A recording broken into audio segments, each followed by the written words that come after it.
UNSC में भारत को स्थायी सीट देने का समर्थन किया और कहा है कि ब्रिटेन को अब अपनी सुरक्षा परिषद की सीट छोड़ देनी चाहिए क्योंकि ग्रेट ब्रिटेन अब ग्रेट नहीं रहा। किशोर महबूबानी ने संयुक्त राष्ट्र में जरूरी सुधारों पर बात की और कहा, इसमें कोई संदेह नहीं है कि आज भारत संयुक्त राज्य अमेरिका और चीन के बाद दुनिया का तीसरा सबसे शक्तिशाली देश है। यूके को अपनी परमानेंट सीट वीटो का राइट इंडिया को दे देना चाहिए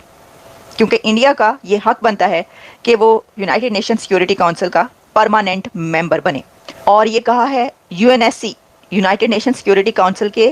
x president and ex permanent chief बनते हैं उन्होंने। Today is there's absolutely no question that India is the third most powerful country in the world after United States and China, and Great Britain is no longer great, as we know. And कि जो security council है इसको enhance किया जाए और इसकी जो membership है वो बढ़ाई जाए, 25 परमानेंट नॉन परमानेंट मेंबर बढ़ाए जाएं। तो सारी बात है, इंडिया अगर बनता है member as a permanent member of the UN security council तो बहुत ज़्यादा जो एक स्टेचर है इंडिया का बदल जाएगा। इससे पहले इंडिया को पाकिस्तान की जो खारजा पॉलिसी के जो ऑब्जेक्टिव्स हैं वो किस हद तक भारत का वहां पे बैठकर उसको कोई इसको इन्फ्लुएंस कर सकता है, लेकिन जो उसके मुस्तकिल मेंबर हैं जो वो चीज़ चाहते हैं उसके मुताबिक वो चलती है। लेकिन अगेन क्योंकि पाकिस्तान कोई उस तरह का परमानेंट मेंबर तो है नहीं, ना ताकतवर ममालिक है, तो जाहिर है कि ये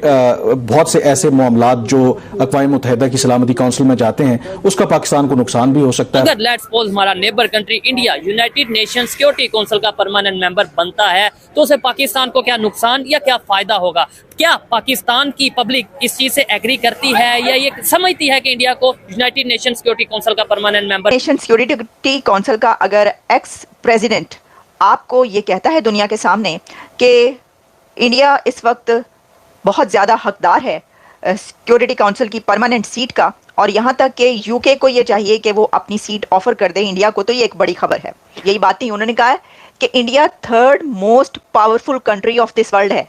और इसमें ये कि रशिया और यूरोपियन कंट्रीज और कुछ ऐसे कंट्रीज क्या वो उनको भूल गए या उनको पीछे छोड़ गए? तो मसला ये है कि जब हम रशिया को देखते हैं तो वहां पर जो है वो जंग लगी हुई है, तो ऐसा कंट्री जहां पर जंग लगी हो उसका वो स्टेटस नहीं रहता। दुनिया का कोई भी कंट्री वो जितना भी ताकतवर और पावरफुल होगा वो उसका स्टेटस कम हो जाएगा अगर वो जंगजदा है। जंगजदा इलाका कहा जाता है ना, रशिया और यूक्रेन के बीच इस वक्त जंग चल रही है, तो इसलिए जो है, और फिर इस वक्त आप बाकी कंट्रीज को जब आप पीछे रख दें तो इंडिया वाकई 5th लार्जेस्ट इकोनॉमी है लेकिन थर्ड बड़ी पावर है, third most powerful country of this world ये कहा जा रहा है, ये कहा गया इसके अंदर। तो फिर ये भी स्टेटस चेंज हो गया, एक तरफ ये यूएनएसए की सीट के लिए कह रहे हैं, साथ ही वो इसको ऐसे भी कह रहे हैं इंडिया को।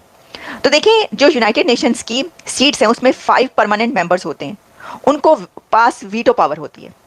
और जो वीटो पावर है वो किसी भी दुनिया के बड़ा कोई भी इशू जब यूनाइटेड नेशंस में यूएनएससी में पहुंचेगा तो उसके ऊपर उनको हक हासिल होता है कि वो वीटो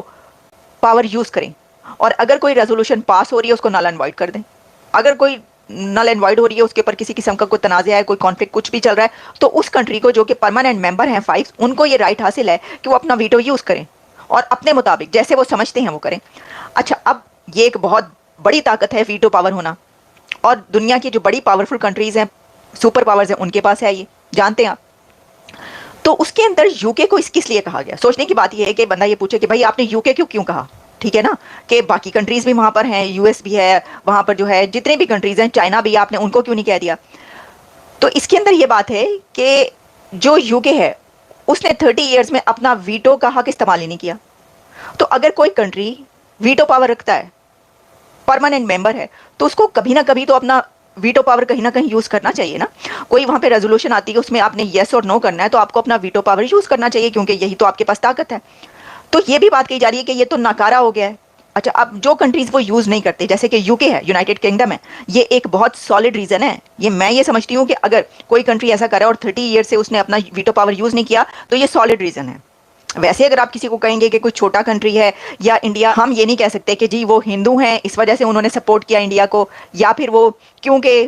पार्टीशन में जो है उससे पहले उनकी फैमिली वहां पर थी तो इस वजह से उनका कहीं ना कहीं से उस एरिया से, तो इसलिए उन्होंने इंडिया को सपोर्ट किया है। ये हम उस वक्त कह सकते थे या कोई कि अगर इंडिया की इस वक्त जो हैसियत है वो ना होती, इंडिया का इस वक्त जो स्टेटस है दुनिया में वो अगर ये ना होता, इससे नीचे होता और इंडिया इस काबिल ना होता कि वो यूएनएससी की सीट के लिए जो है उसको कहा जाता, तो फिर तो हम ये कह सकते थे देखें ये तो इंडिया का कोई है ही नहीं इसमें, तो ऐसे ही इन्होंने मुंह उठा के ये बात कह दी, ये तो क्योंकि ये हिंदू हैं या ये इनका ताल्लुक इनकी फैमिली का वहाँ से है बैकग्राउंड, तो इसलिए इन्होंने बात कह दी। हम ये बात इसलिए नहीं कह सकते क्योंकि इंडिया का ऑलरेडी स्टेटस वो बन चुका है और ये बात कही जा रही है कि इंडिया को अगर यूएनएससी की सीट नहीं दी जा रही तो ये उनके साथ नाइंसाफ़ी हो रही है, बात ये है। तो इसलिए उनका ये कहना फिर जोर रखता है। अच्छा सिर्फ अगर लेट्स सपोज हमारा neighbour country India United Nation Security Council का परमानेंट मेंबर बनता है तो उसे पाकिस्तान को क्या नुकसान या क्या फायदा होगा? क्या पाकिस्तान की पब्लिक इस चीज से एग्री करती है या ये समझती है कि इंडिया को यूनाइटेड नेशन सिक्योरिटी काउंसिल का परमानेंट मेंबर बनना चाहिए? यूनाइटेड नेशंस की अगर बात करें इस टाइम 5 परमानेंट मेंबर हैं और अभी बात ये भी चल रही है कि इंडिया को भी परमानेंट मेंबर बनाया जाए। एलन मस्क जो कि दुनिया के अमीर तरीन इंसान है, उन्होंने कुछ टाइम पहले ऐसी स्टेटमेंट दी कि भाई मुझे हैरत है कि इंडिया सबसे ज्यादा आबादी वाला कंट्री होने के बावजूद परमानेंट मेंबर क्यों नहीं है। क्या कहना चाहेंगे? सबसे पहले तो ये बताएं, क्या इंडिया परमानेंट मेंबर बनने का हकदार है? फिर उसके बाद पाकिस्तान के हवाले से अगर आप इस वक्त हिंदुस्तान की सूरत हाल को अगर देखेंगे ना, वहाँ पे अच्छा जो लोगों के साथ वहाँ पे हो रहा है, मुसलमानों की जो कत्लो गारत गिरी हो रही है, ठीक है, जो दूसरी अकलियत वहाँ पे बसने वाली लोग हैं, अकलियत के बसने वाले लोग हैं, उनके साथ जो हो रहा है वहाँ पे, तो उसको अगर आप उस सिनेरियो में देखेंगे तो फिर तो उनका बनता ही नहीं है। अच्छा, क्योंकि यूनाइटेड नेशन के अंदर वो लोग होने चाहिए जो दुनिया में अमन चाहते हैं, जो दुनिया के अमन के खिलाफ है, उन लोगों का तो इसके बीच में कोई मुदाखलत होनी नहीं चाहिए। चले ठीक है, आपने बोला जो इस टाइम हिंदुस्तान में हो रहा है उसके ऊपर बात करेंगे, क्या हो रहा है क्या नहीं हो रहा माइनॉरिटीज के साथ, और पाकिस्तान में क्या हो रहा है। लेकिन चाइना यूनाइटेड नेशन का परमानेंट मेंबर है, चाइना का परमानेंट मेंबर है ना। हाँ, लेकिन वहाँ पे जो मुस्लिम्स हैं उनके साथ क्या, जो चाइनीज मुस्लिम है उनकी क्या कंडीशन है, क्या वो आज़ाद हैं? चाइना की अगर आपके मीडिया की तवज्जुह की अगर कोई रिपोर्ट उठा लेना तो वो इंडिया से उसके जो मतलब हिस्से हैं वो आपको बड़े डिफरेंट मिलेंगे। ठीक है, लेकिन वो हमारा मीडिया ना, उसमें चाइना हमारा फ्रेंड है तो इसलिए वो हमें इससे थोड़े मुस्लिम मिलेंगे। आपसे अब वो उसके ऊपर बात करेंगे कि वहाँ। Hello friends, welcome to new video. और जिस तरह से यूनाइटेड नेशन सिक्योरिटी काउंसिल के जो पूर्व चीफ हैं उन्होंने बयान दिया है कि भारत को जो है वो यूनाइटेड नेशन सिक्योरिटी काउंसिल में परमानेंट मेंबरशिप मिलनी चाहिए, और यूके को जो है वो अभी परमानेंट मेंबरशिप से हटाया जा सकता है, बिकॉज यूके जो है अब उतना शक्तिशाली नहीं रहा जितना एक टाइम पे ब्रिटिश एम्पायर के टाइम पे हुआ करता था। तो इसको देखते हुए बहुत सारे जो कंट्रीज़ हैं वो भी सारे सपोर्ट में आ गए इंडिया के, और सारे कंट्री यही कह रहे हैं कि जो इंडिया है उसको सिक्योरिटी काउंसिल में परमानेंट मेंबरशिप मिलनी चाहिए। और क्योंकि अभी देखा जाए तो सबसे डिज़र्विंग इंडिया ही है,